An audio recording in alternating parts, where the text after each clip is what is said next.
Another clutch loss for the Celtics, and once again, it's the ref's fault. Joe Mazzulla has 2 words for you right now on the Locked On Celtics podcast. Locked On Celtics pod, home of the winners. Hey, welcome back to the Locked On Celtics podcast right here on the Locked On Podcast Network, where it is your team every day, and your team is the Boston Celtics, and I talk about them every Monday through Friday. Bonus podcast when they play on the weekend. They got a Saturday night game in Atlanta. I will be at State Farm Arena, so bonus podcast from there. So make sure you're subscribed. Watch the show on YouTube. Show is available everywhere. It's free. It's daily. All of that good stuff. If you're new to the show, I'm John Karalis, beat writer for Boston Sports Journal.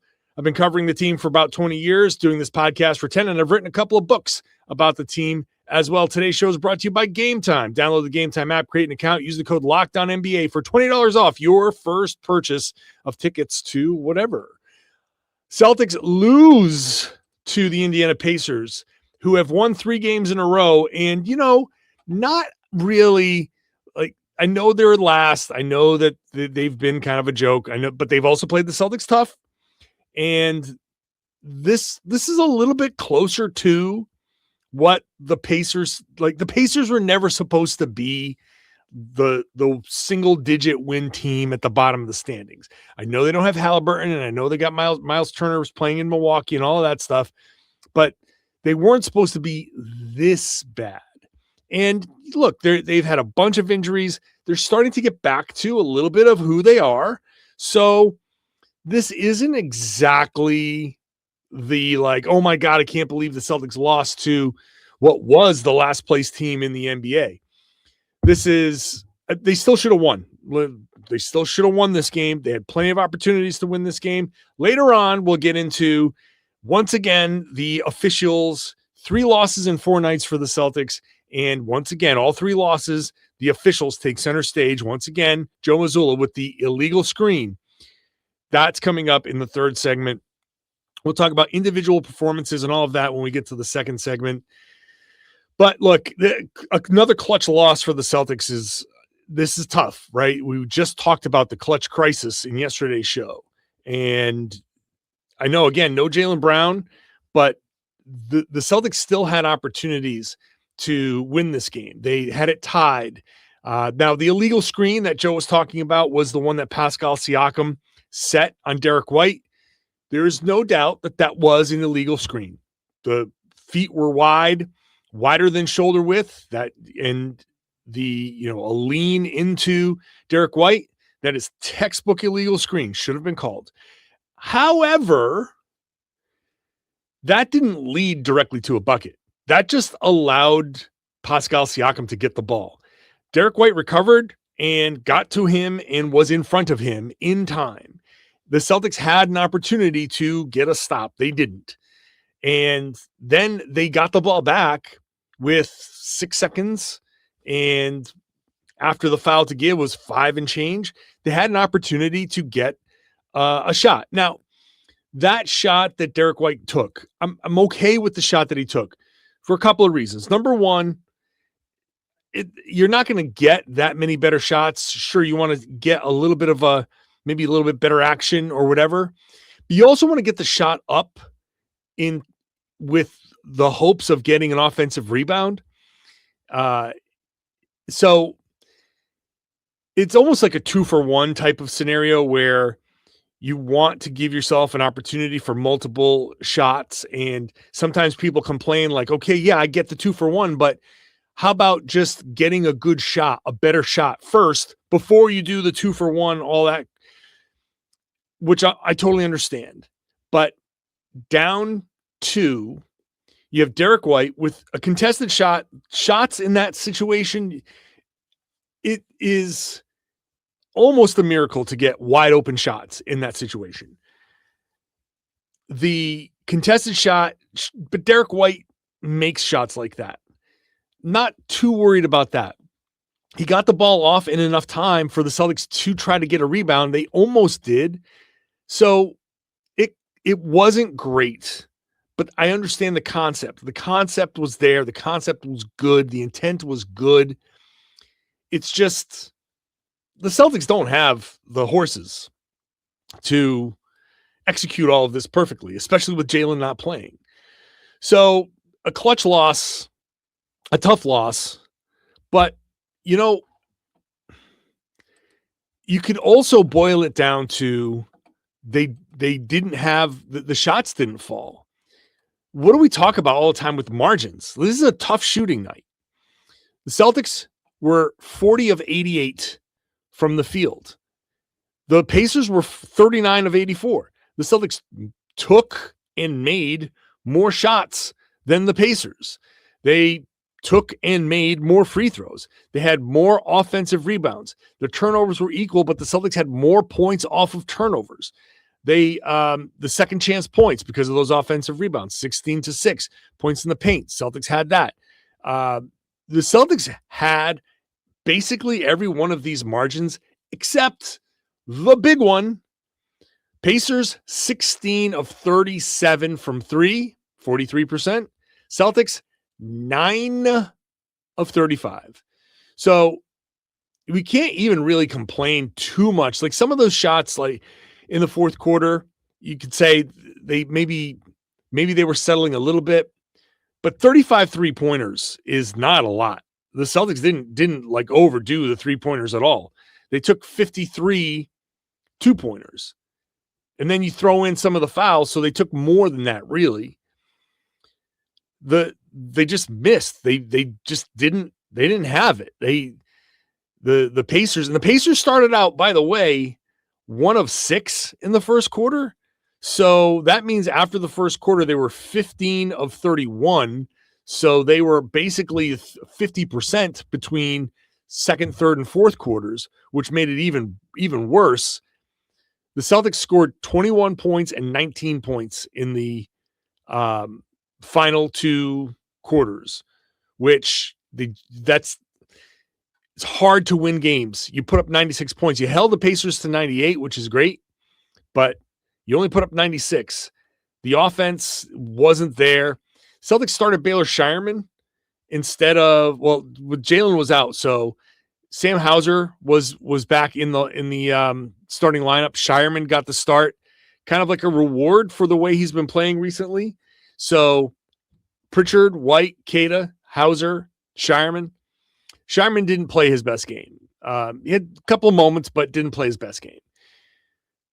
This 8 points from Sam Hauser, you need more out of that. He rebounded, but 2 of 7 from 3 and a couple of free throws.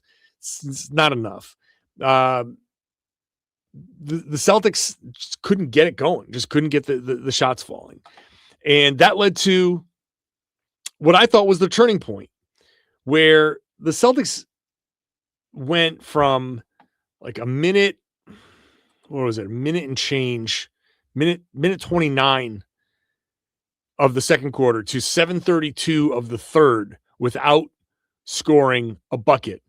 And you extend that way out to the 4-minute mark. Celtics gave up a run. It was like 15-2 to start the third quarter. They went from up 9 to down 13 in this stretch. That was where they lost this game. So all of this other stuff that I'm going to get to in a little bit about the refs and illegal screen and all of that stuff, that's all fine. And Joe Mazzulla has a point, but this is where they lost the game. That stretch of that, okay, you don't score in the last minute 29 of the second quarter. Not great. You want to have at least a bucket or two, but that cold start to start the third, it wasn't just cold. They were sloppy. They were playing gross. Like they weren't valuing the basketball at all. Neemias Queta, who, by the way, I'll get to him in a second. I thought he was really good in this game, but he had that one moment of a behind the back. Why did he go behind the back to try to, I think it was Pritchard, and he just passed it out of bounds. Like, what was that? And then there was another play where I think Derrick White just dribbled it off his foot. There are turnovers, right? There's just, sometimes you just have turnovers. Sometimes the other team makes a great play. Sometimes you make a wrong read and you turn the ball over. Fine. That happens. This was the not valuing the ball kind of stretch where you just get too loose. You're just kind of not messing around. I don't think they were messing around, but also it wasn't serious. They weren't playing seriously. They were just And again, 4 games in 6 nights, sometime maybe it's fatigue. Maybe they just at that point were just like they weren't 100% themselves. And sometimes we've all been there. You get tired and you're a little fatigued and you make a decision. You're like, I don't even know why I just did that. You can see it in the moment. You do something, whatever it is, and you go, I know what I just did was stupid, but I decided to do it anyway. Could be some of that, but they were definitely not valuing the ball. It was too loose, and you get a stretch there where Joe Mazzulla calls timeout.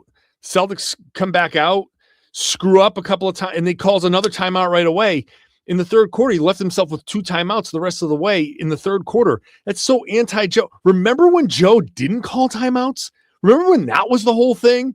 His first season, everybody's like, he doesn't call timeouts. He doesn't know how to use his timeouts. Now he's like, boom, boom, boom, boom, boom. Maybe it's because he's around Rick Carlisle. Rick Carlisle throws those things around like nothing. So it was that was the stretch. The Celtics came back and tied it. Payton Pritchard was awesome, but that didn't matter. That's where they lost it. They had to come back from all of that, and they just didn't have enough. After they lost that 9-point lead, they never got the lead back. So that's where the turning point was. Let me get to individual performances next, and then we'll get to that illegal screen because there's some validity to it, but I'm also sick of this. We'll talk about it when we come back.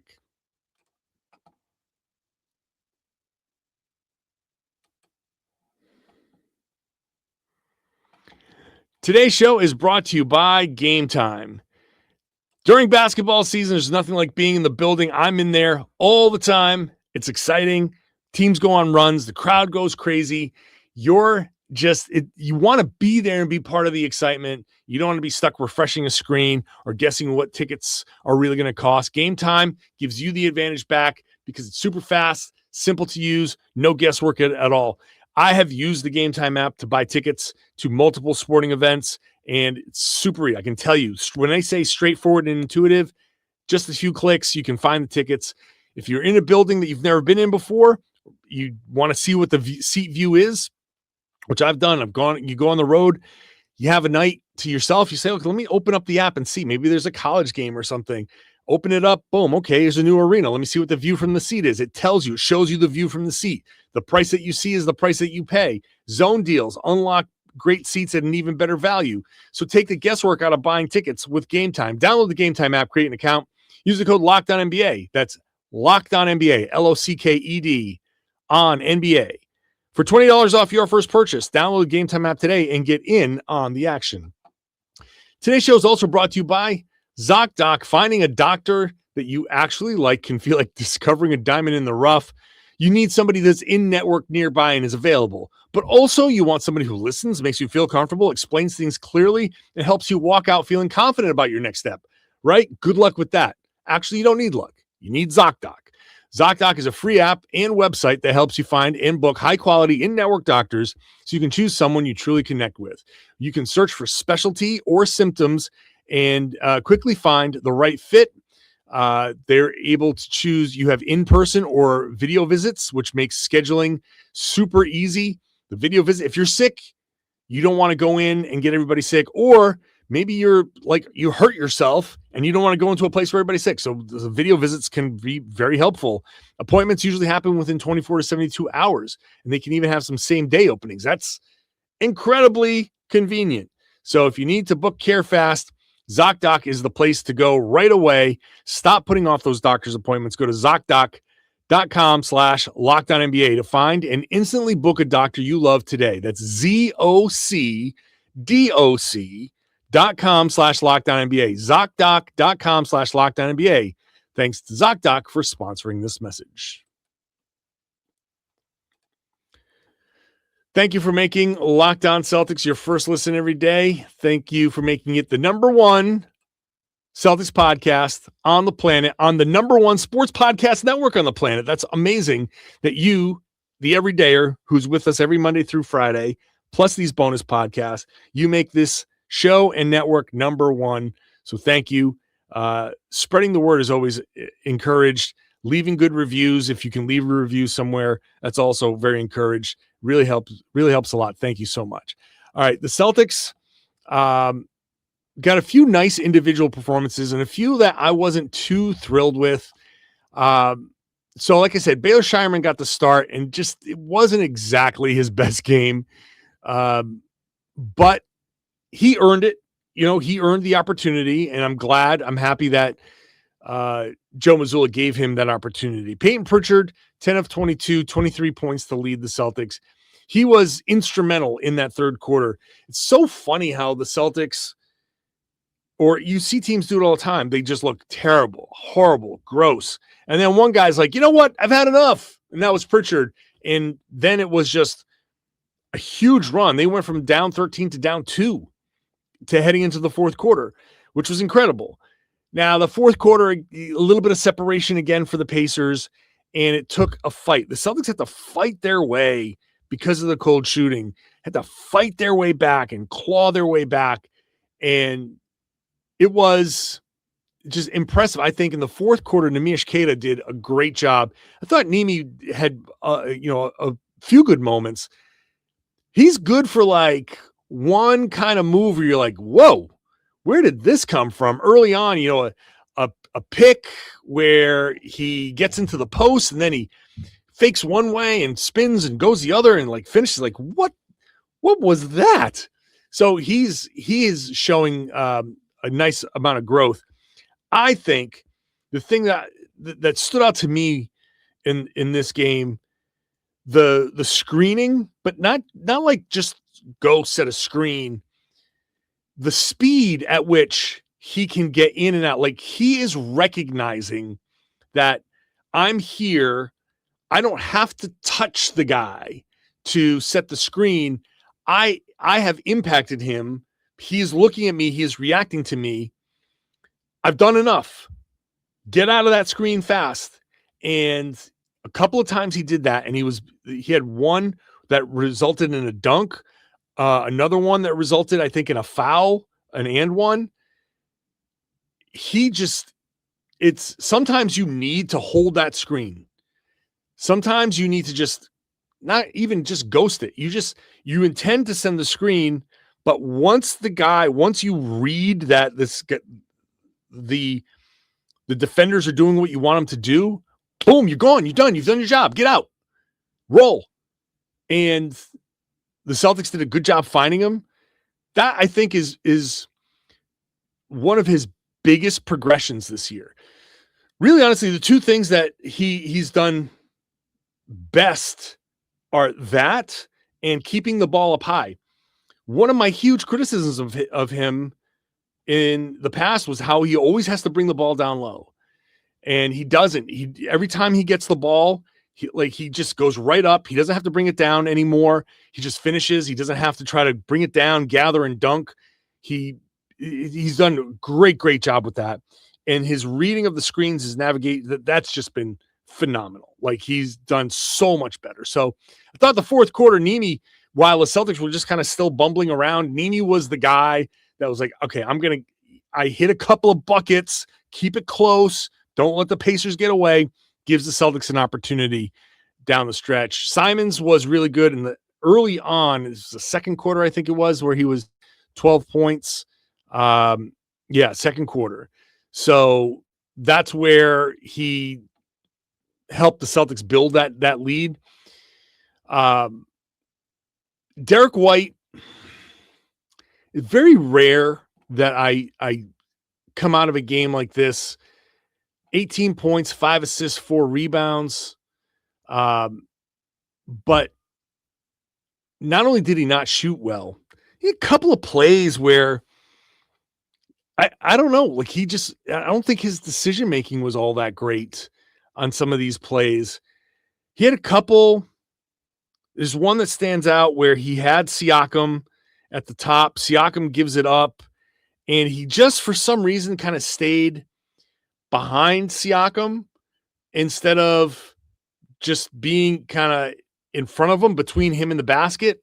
And then Pascal just kind of like saunters in and gets the offensive rebound. You can see Derrick react like, oh, like he knew that was his man. He knew that he screwed up. He's one of the smartest, like Derrick's one of the smartest players that you'll watch. And it's rare for him to have a game where he does those little things, those little mistakes, but I was not a fan of how Derrick played for a lot of this game.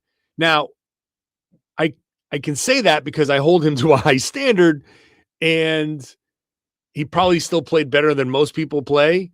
But he had moments where if he played the normal Derrick White game, the Celtics might have won this, because he probably would have prevented, I'm going to say conservatively, at least like 2, maybe 3 buckets that they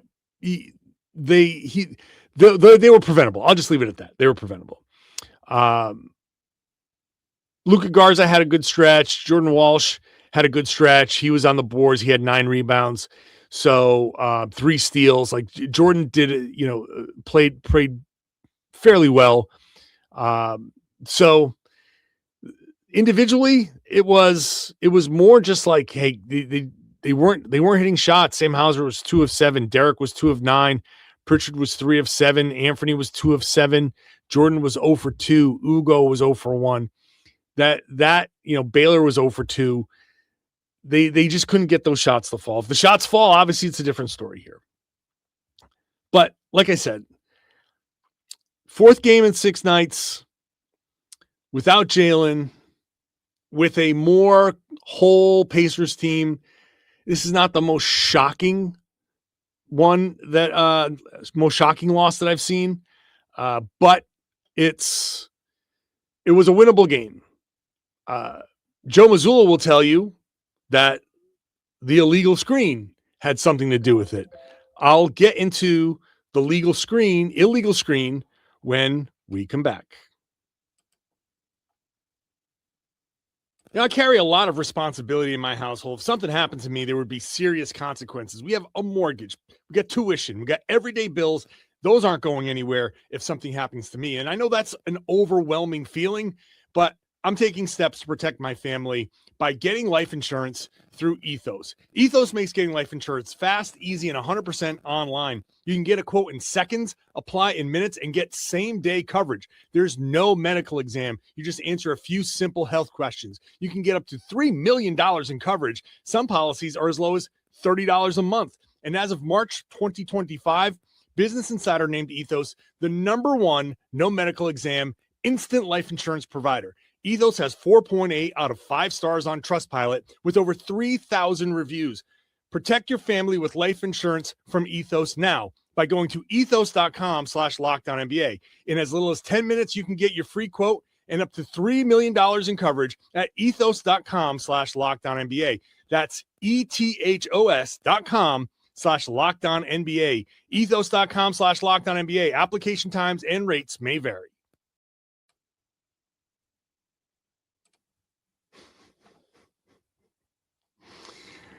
Thanks for making Locked On Celtics your first listen every day. Go check out the Locked On Everydayers Club. If you want to be part of this Everydayer Club, you get ad-free audio. You get access to our Discord server. You get merchandise drops and more, all at LockedOnCeltics.supercast.com. It's $5 a month, but if you want to pay for the year in advance, it's $50 for the year.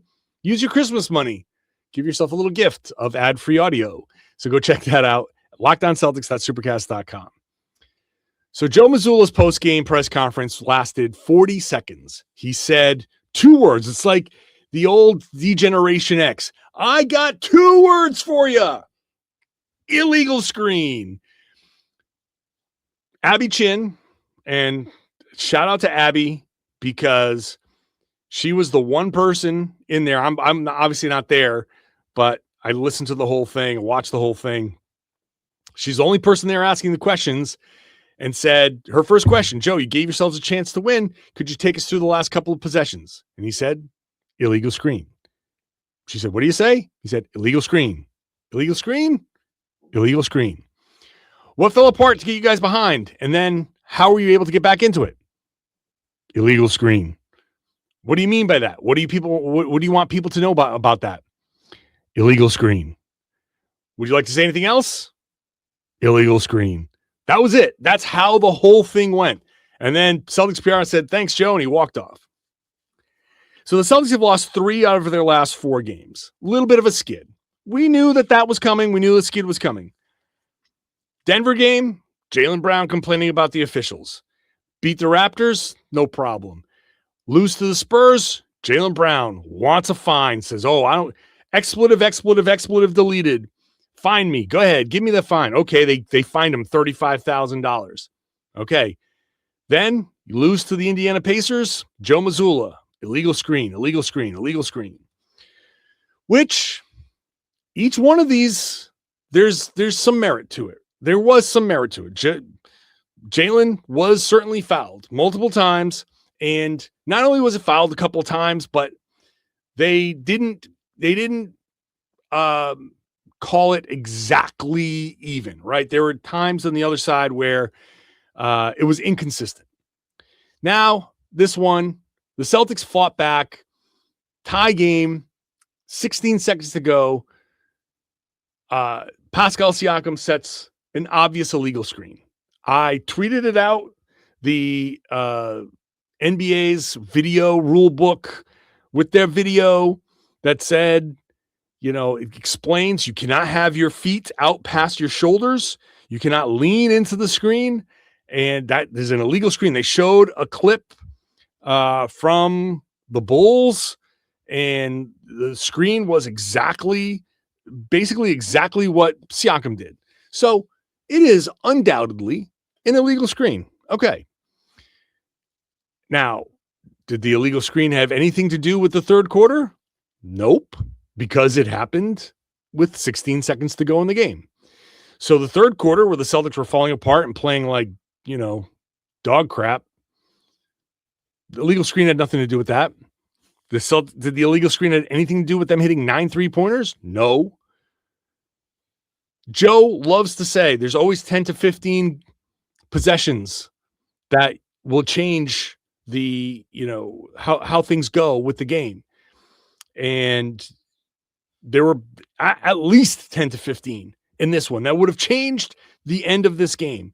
That, forget 10 to 15, 2 to 5 in, the second half, just 2 to 5 in the second half that would have given the Celtics a lead in that situation where it wouldn't have mattered. And so there is merit to the ref thing, but it's like enough. Okay. Enough. It's 3. Each one of these 3 losses has been, the refs. Like, okay, we get it. Everybody's complaining about the refs, and maybe there's a bigger story there about how the refs, what the refs are this year. I don't know. There seems to be like a lot of very vocal complaints, but look, I'm sure Joe is protecting his guys. I'm sure Joe came out of a locker room where guys were pissed and, probably wondering what was going on. So Joe will go out there in his press conference and try to capture the moment, right? Try to either advocate for his guys or send a message somehow. And so that was probably more of, hey, I'm going to fight for these guys. I'm going to let them know that we're, that they're not going unheard. I'm sure there's some level of Joe sending a message to the league, but sending a message to his locker room. Like, I know you fought. I know you're tired. I know this is, it's been a long kind of stretch here. 4 games in 6 nights is very difficult.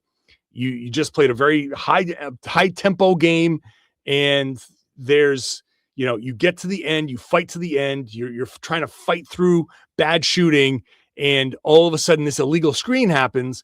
And even though they still had an opportunity to defend Siakam, you could very well argue with a tie game, the Celtics would have had the ball with 6 seconds to go or 16 seconds to go. And the Pacers only had 1 timeout to give. And 1 foul to give, I should say. And with 16 seconds. I mean, anything, you could have gotten anything. So I understand where Joe is coming from. I hope that they understand that this is it. You've done it 3 times, and you've done it in 3 times in less than a week, right? Jaylen did it twice. Joe did it now.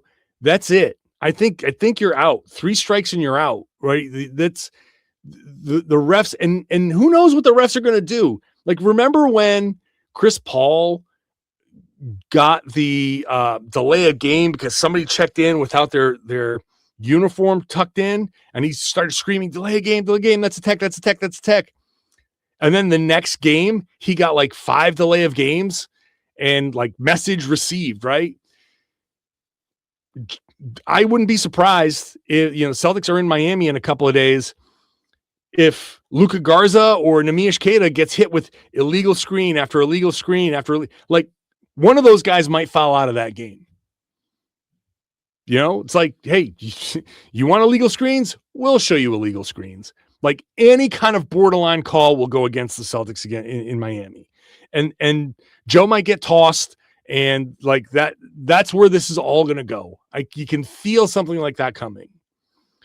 I hope it's not, but you can kind of feel something like that coming, because officials will sit there and be like, we're trying to do our best or whatever.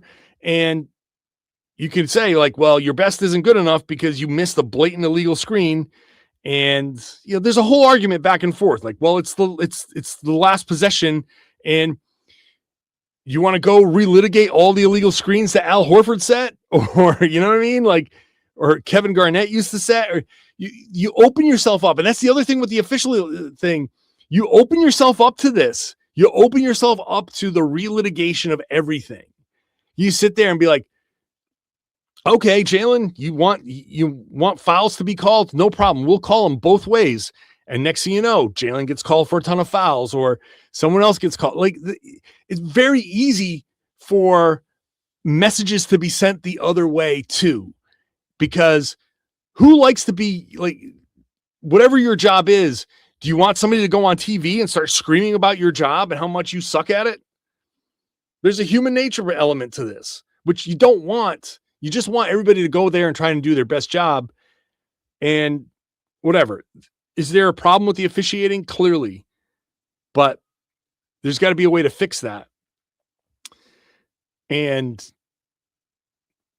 making all of these excuses, I'm done with it. I'm done with it. You guys are better than that. You're better than that. You can say something. I'm not saying don't say anything. I'm just saying, like, don't make it the whole thing. Jaylen made it the whole thing the other night. Joe made it his whole thing in this one. Stop making it your whole thing. Make a point of it, highlight it, and then let's just move on. So the Celtics now have a couple of days off. They will go to Miami on Thursday night, Friday night off, Saturday night in Atlanta.